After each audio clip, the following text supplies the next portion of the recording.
Assalamualaikum warahmatullahi wabarakatuh. ابتغاء لمرضات الله ورحمته الفاتحة. أعوذ بالله من الشيطان الرجيم. بسم الله الرحمن الرحيم. الحمد لله رب العالمين الرحمن الرحيم مالك يوم الدين. إياك نعبد وإياك نستعين. اهدنا الصراط المستقيم صراط الذين أنعمت عليهم غير المغضوب عليهم ولا الضالين.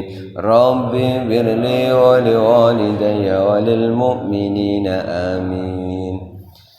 Nahmaduka Allahumma kama amartana an nahmad wa nusalli wa nusallimu ala sayyidina Muhammadin wa ala alihi wa ashabihi wa tabi'in wa tabi'ihim bi ihsanin ila yaumi liqa'illahi samad. Amma ba'du. Hadirin hadirat jamaah salat subuh rahimakumullah. Alhamdulillahirabbil alamin. Mari kita senantiasa mengaturkan rasa syukur pada Allah Subhanahu wa taala atas nikmat-nikmat yang telah Allah berikan kepada kita, wabil khusus nikmat yang paling agung, yang paling besar, nikmat iman dan nikmat Islam. Mudah-mudahan kita bisa menjaga dua nikmat terbesar ini hingga kita dipanggil kembali menghadapnya. Amin ya rabbal alamin. Salawat dan salam kita aturkan pada junjungan kita Nabiullah Nabi Agung Muhammad sallallahu alaihi wasallam. Mudah-mudahan kita termasuk umatnya yang dikasihi, yang akan diberi syafaatnya fi yaumil qiyamah. Amin ya rabbal alamin. Bapak Ibu hadirin hadirat rahimakumullah, pada pagi hari ini bersama-sama kita akan mempelajari apa yang disampaikan Rasulullah SAW, yang itu berasal dari Allah Subhanahu wa taala tentang kriteria seorang waliullah atau seorang nabi dan rasul sudah tidak ada. Jadi dengan datangnya Nabi Muhammad SAW, nabi akhir zaman, maka setelah itu tidak ada lagi seorang nabi. Jadi kalau ada yang sekarang mengaku nabi, itu jelas palsu. Namun walaupun nabi sudah tidak Allah turunkan, Rasul sudah tidak ada, tetapi masih ada penggantinya, yaitu para waliullah, para kekasih-kekasih Allah. Mari kita simak sebuah hadis yang diriwayatkan oleh Abu Hurairah. Bismillahirrahmanirrahim. Dengan Abi Hurairah radhiyallahu anhu. Hadis diriwayatkan dari Abu Hurairah. Qala, Abu Hurairah berkata, qala Rasulullah sallallahu alaihi wasallam, pada suatu ketika Rasul bersabda, innallaha ta'ala qala man 'ada li waliyan faqad adantu bil harbi. Sabda Rasul yang sebagaimana didengar oleh Abu Hurairah, kata Rasul, innallaha ta'ala qala, bahwa Allah telah menyampaikan kepada Rasul, pernah berfirman yang isinya man 'adali waliyan faqad adantuhu bil harbi. Barang siapa yang memusuhi waliku, barang siapa yang memusuhi kekasihku, faqad adantuhu bil harbi, maka aku nyatakan perang dengan orang tersebut. Wali menurut ulama ini secara bahasa artinya itu macam-macam. Ada kekasih, ada teman dekat. Yang sangat dekat sekali itu artinya adalah wali. Di hadis ini disebutkan barang siapa, kata Allah, yang memusuhi waliku, yang memusuhi kekasihku, maka aku nyatakan perang dengan dia. Jadi nggak tanggung-tanggung, yang menyatakan perang itu adalah Allah Subhanahu wa taala.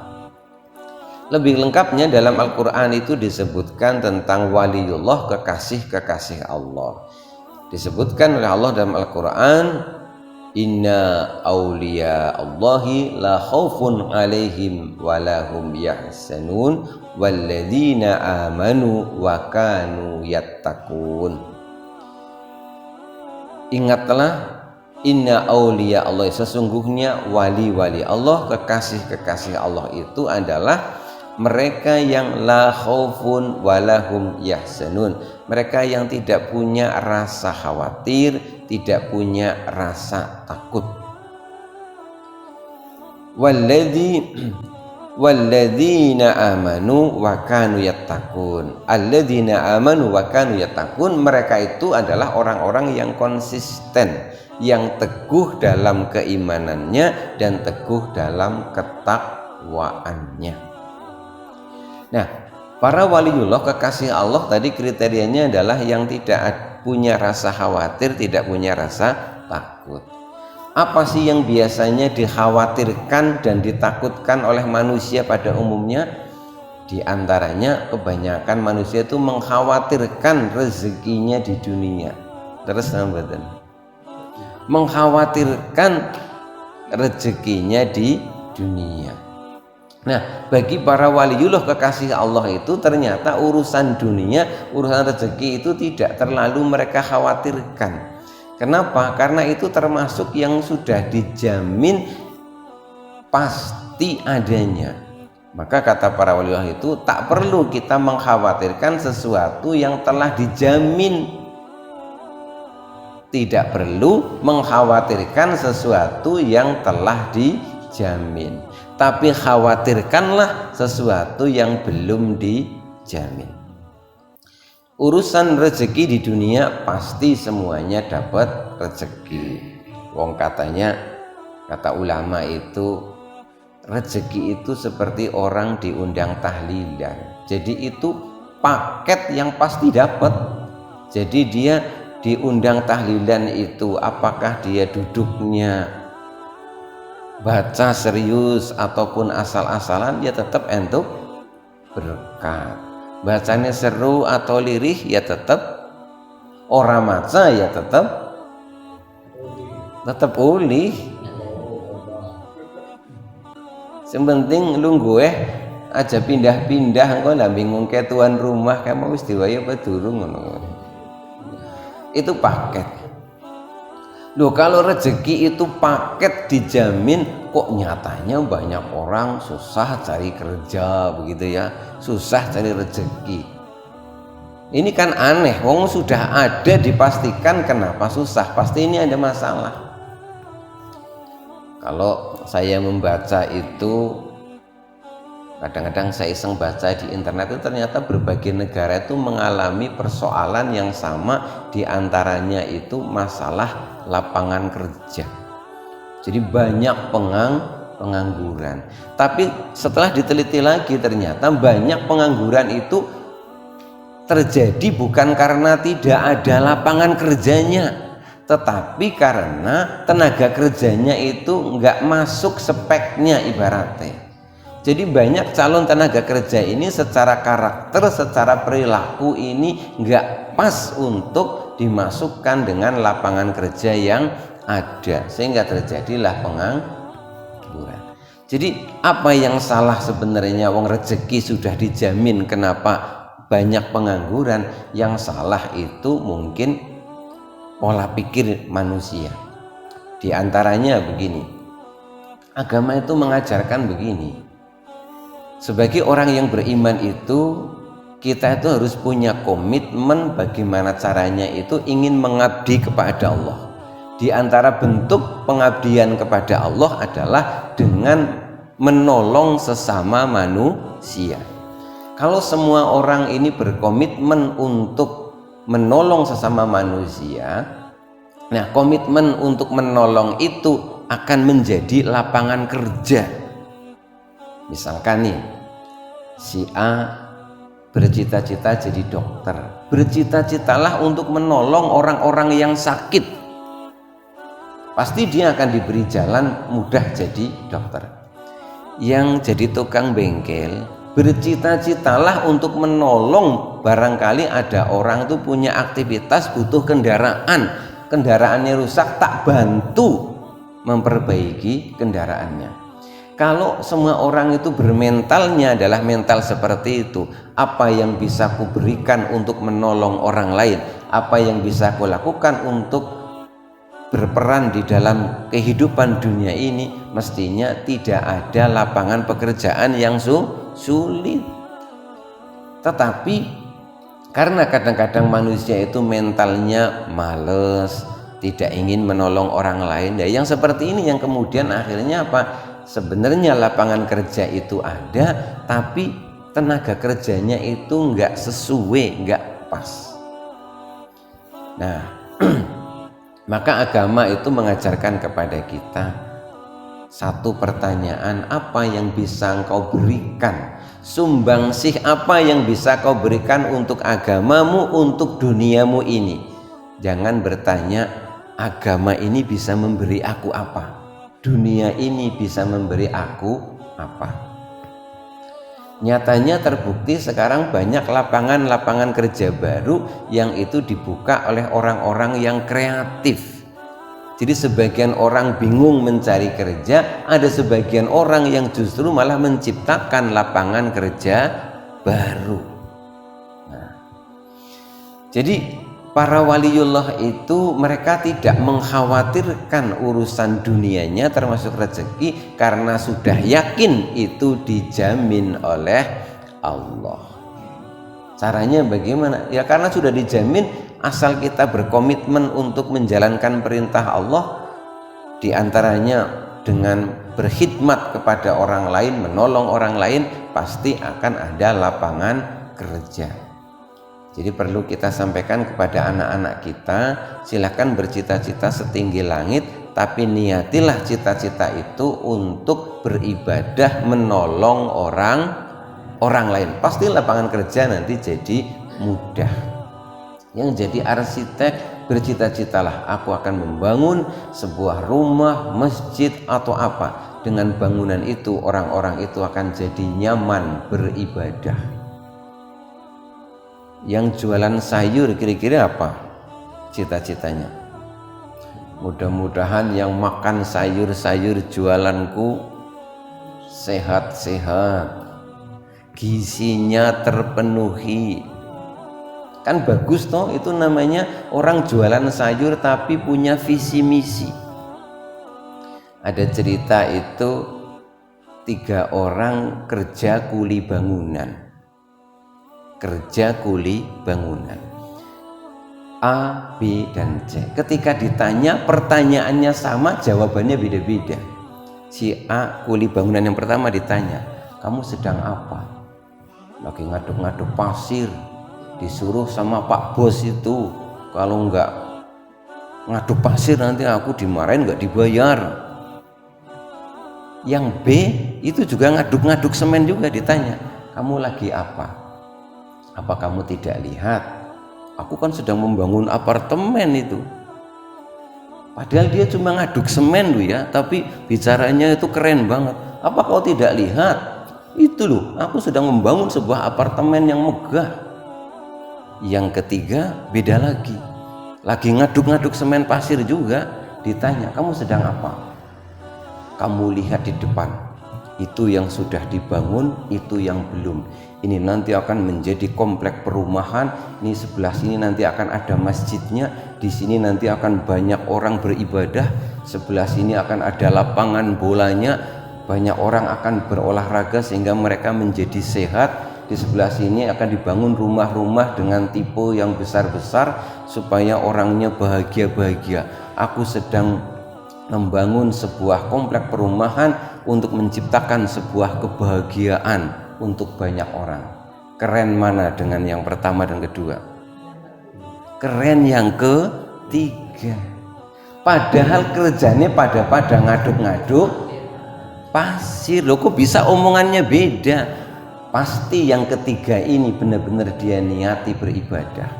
Jadi profesi apapun itu kalau diniati itu seperti itu jadi ibadah. Dan sekali lagi, urusan rezeki dunia tidak perlu dikhawatirkan. Karena apa? Uang itu ada di mana-mana, rezeki itu ada di mana-mana. Banyak orang itu sibuk bergerak ke sana kemari, katanya nyari uang sulit. Tapi ada orang diem saja, uangnya gampang. Aneh kan? Para waliullah itu tidak mengkhawatirkan urusan dunianya karena yakin itu telah dijamin oleh Allah Subhanahu wa ta'ala. Lalu apa yang harus kita khawatirkan? Yang belum dijamin itu apa? Yang belum dijamin itu nasib kita di akhirat, begitu dulu. Itu yang belum dijamin. Kita besok itu meninggal husnul khotimah ataukah su'ul khotimah, itu yang belum dijamin. Itulah yang harus dikhawatirkan. Kemudian para waliullah itu karena mereka kehidupannya itu memang teguh menjaga keimanan dan ketakwaan, mereka juga tidak mengkhawatirkan akhiratnya. Kenapa? Karena merasa di dunia itu, lah aku dikongkon sholat ya sholat, disuruh puasa ya puasa, lah ya sudah.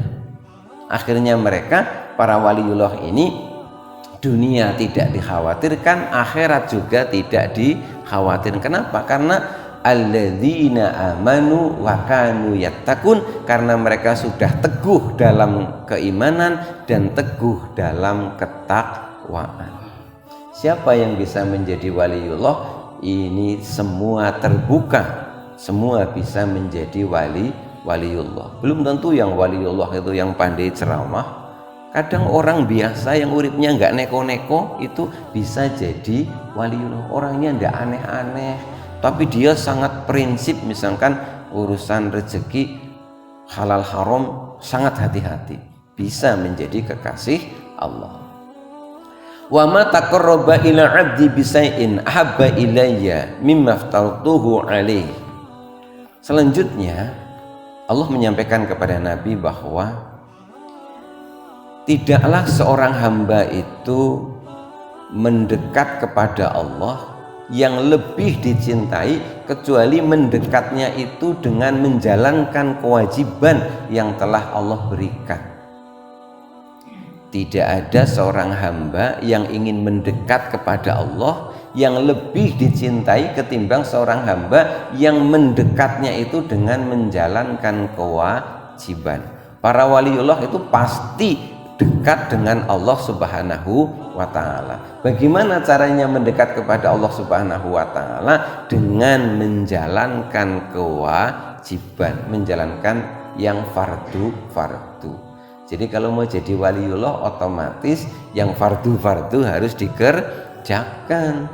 Jadi kalau ada orang ampuh iso mabur mlaku ning awang-awang ngono kuwi, tapi kok ora salat, bukan waliullah, wali setan gitu namanya.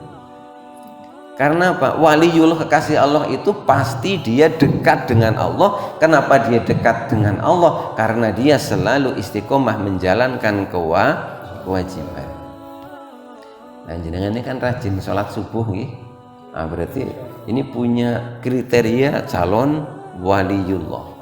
Sementara wali murid dulu lah, nanti naik jadi waliullah. Wala yazalu 'abdi yataqarrabu ilayya bin nawafil hatta uhibbuhu. Selanjutnya, dan ada orang yang terus menerus setelah kewajiban itu dikerjakan, ternyata dia juga istiqomah nambahi dengan nawafil, mengerjakan yang sunnah-sunnah, maka Allah pun tambah cinta kepadanya. Jadi para waliullah itu pasti yang wajib ya dikerjakan, lalu ditambahi yang sunnah-sunnah. Loh, kalau ada orang yang sunnah-sunnah dikerjakan, yang wajib-wajib itu tidak, gimana? Bisa nggak jadi waliullah? Puasa Senin Kemis rajin, Ramadan malah ora puasa. Aneh ya. Weton dipuasani, bulan Ramadan malah ora puasa. Naudzubillah. Ta'awud tiap malam wiridan sampai bengep mripate. Jebulan ini malah ora subuhan. Kebalik ini, ya harus yang pokok dulu dikerjakan, baru sunnah itu sebagai tambahan. Nah, kalau ada orang bisa menjadi kekasih Allah karena seperti itu, selalu dekat dengan Allah karena selalu istiqomah menjalankan kewajiban, kemudian yang sunnah juga dikerjakan, maka janji Allah, fa idza ahbabtuhu kuntu sam'ahu alladhi yasma'u bihi, maka apabila aku telah mencintainya sehingga orang itu jadi kekasihku, kuntu sam'ahu alladhi yasma'u bihi, maka aku akan menjadi pendengarannya yang dia gunakan untuk mendengar, wa basarahu alladhi yubsiru bihi, dan aku akan menjadi penglihatannya yang dia untuk melihat. Luar biasa kan? Jadi mendengarnya itu dijaga oleh Allah, melihatnya dijaga oleh Allah. Jadi seakan-akan penglihatannya adalah penglihatan Allah. Maksudnya penglihatannya dijaga, pendengarannya dijaga. Dan juga wa yadahul lati yabtizu biha, dan tangannya yang dia gunakan andekan misalkan semisal untuk memukulnya, maka para waliullah itu mesti ditakuti. Warijlahul lati yamsi biha, dan Allah itu akan menjadi laksana kakinya yang dia gunakan untuk melangkah. Maksudnya Allah akan menjaga tangannya, menjaga setiap langkah kakinya. Contoh Kanjeng Nabi Muhammad SAW itu ya karena kekasih Allah. Nabi itu kan hidup di zaman jahiliyah. Pada waktu itu segala jenis kemaksiatan itu ada. Tapi anehnya Nabi itu tidak pernah melihat, menyaksikan kemaksiatan itu terjadi di hadapan mata beliau. Umpama nih, beliau itu akan berjalan ke sana, lalu di ujung jalan kira-kira ada orang lagi maksiat, Nabi entah bagaimana tuh kepenginnya belok cari jalan lain. Terus kalau malam hari, di malam itu kira-kira ada pertunjukan yang nggak baik, Nabi itu dibikin ngantuk sama Allah, terus tidur. Kalau kita kan malah siap-siap nggak tidur ya. Jadi mereka itu dijaga oleh Allah. Ada kisah pula tentang seorang ulama yang punya perilaku aneh. Dia itu keluar masuk toko, warung yang itu jualan minuman keras. Padahal dia seorang ulama. Kalau masuk dia pun memakai jubah-jubah seorang ulama. Tapi dia masuk itu di sana ngapain? Dia bawa uang banyak. Jadi dia kerja kumpulin uang, masuk ke tempat orang judi dan jual minuman keras. Di sana itu uangnya itu dia gunakan, misalkan datang pada malam itu untuk menebus minuman keras pada malam itu. Yang biasanya mau minum dibilangin, kamu malam ini libur dulu ya, tak bayari wis, tak bayari, tidak minum dulu. Terus bakul warungnya, kamu malam ini jangan jualan dulu ya, kita borong tak bayar kabeh. Nah suatu ketika ulama ini juga pulang membawa beberapa botol minuman itu di dalam jubahnya. Nah lalu ada orang yang tidak suka, lalu dia bilang kepada banyak orang, kamu tahu nggak yang namanya ulama ini, aku saksinya dia itu barusan keluar dari tempat miras dan dia bahkan pulang bawa minuman keras. Lalu orang ini itu menggeruduk ulama ini bersama teman-temannya yang tidak senang itu, lalu didang. Begitu didang itu, singkat cerita itu digeledah. Orang yang tidak suka ini ingin mempermalukan ulama ini di hadapan banyak orang, lalu didang, digeledah. Betul memang di jubahnya ada botol, tapi ulama ini dengan tenang, ada apa Anda ini kok marah-marah di hadapan saya? Lu Anda ini ulama kok perilakunya begitu? Lah itu Anda bawa itu coba, masa Anda ulama bawa begitu? Kata ulama ini, lu ada apa dengan ini? Oh ini saya cuma bawa botol sama air. Ya kalau kamu mau ya minum-minum aja sendirilah. Terus dikasihkan itu. Lah dikasihkan, apa yang terjadi? Air minuman keras itu berubah, ada yang jadi air putih, ada yang berubah jadi teh. Sehingga orang tuh kaget, loh padahal itu masih segelan loh. Itulah Allah tidak ingin walinya, Allah tidak ingin kekasihnya itu dipermalukan oleh orang. Sehingga saat itu pula Allah yang merubah air minuman keras itu menjadi air putih dan menjadi air teh. Jadi waliullah itu seperti itu. Kenapa bisa seperti itu? Karena mereka ini selalu dijaga oleh Allah Subhanahu wa ta'ala. Jadi waliullah itu memang kadang-kadang perilakunya aneh-aneh. Ada lagi seorang ulama, seorang waliullah itu yang aneh. Dia itu makan, tapi yang dimakan itu tidak lumrah. Dia ingin buktikan begini, ya Allah, tiap hari aku makan sebagaimana yang dimakan orang pada umumnya. Ya makan pisang, ya makan roti, ya nasi. Tapi ya Allah, ketahuilah bahwa aku sebenarnya keyakinanku yang memberikan aku kenyang bukan makanan ini, yang memberikan aku sehat bukan makanan ini. Maka ya Allah, saksikan hari ini aku tidak akan makan makanan itu. Hari ini aku akan makan tanah. Jadi untuk membuktikan keyakinannya dia makan tanah. Apa yang terjadi? Ya dia tetap sehat. Karena tadi keyakinannya bahwa yang mengenyangkan, yang menyehatkan bukan makanan. Artinya apa? Yang menyehatkan, yang mengenyangkan adalah Allah Subhanahu wa ta'ala. Sehingga Allah itu terserah Allah. Allah bisa memberikan kenyang tanpa melalui makanan. Allah pun bisa memberikan sehat tanpa melalui perantaraan makanan pada umumnya. Jangan coba-coba kalau orang yakin. Karena para waliullah itu keyakinannya itu sangat kuat. Wala in sa'alani la'u'tiyannahu. Para waliullah kekasih Allah itu janji Allah, jika mereka meminta la'u'tiyannahu, pasti aku akan memberinya. Kita bayangin enak kalau jadi waliullah ya, njaluk apa-apa mesti dituruti. Tapi orang kalau sudah menjadi kekasih Allah itu terus akhirnya malah jadi nggak banyak permintaan. Anda itu kalau sudah jadi waliullah malah nggak mungkin seneng duit malah. Waliullah itu nggak mungkin minta yang begitu-begitu.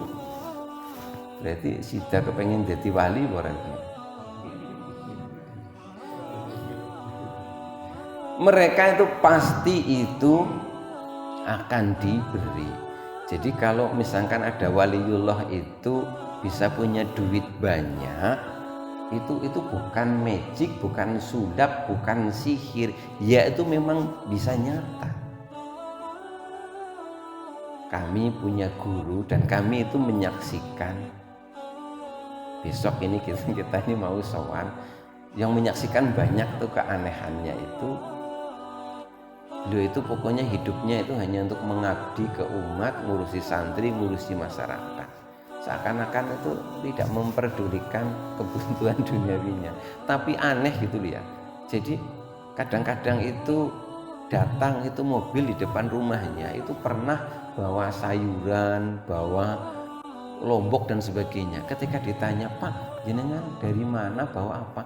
Saya nggak tahu, saya itu dari ketemu orang di pasar, dia borong ini notanya dibayar lunas, saya disuruh ngantar ke alamat ini.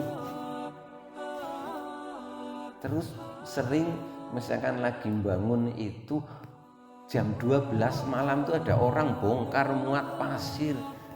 Loh kan aneh loh Pak, jenengan tuh dari mana? Saya tuh dari Magelang. Loh kok bisa nyampe sini? Nggak tahu. Saya itu ada orang beli pasir ke saya, ini notanya, pokoknya aku suruh nyari-nyari alamat ini. Jadi itu memang sungguh-sungguh sering terjadi. Wala in ista'adani la u'idannahu. Jika waliullah itu minta tolong, pasti Allah akan melindunginya. Itulah para wali Allah, para kekasih-kekasih Allah.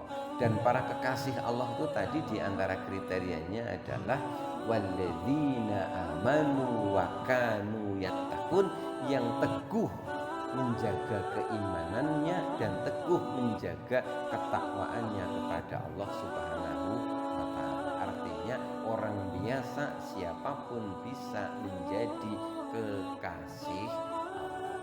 Mudah-mudahan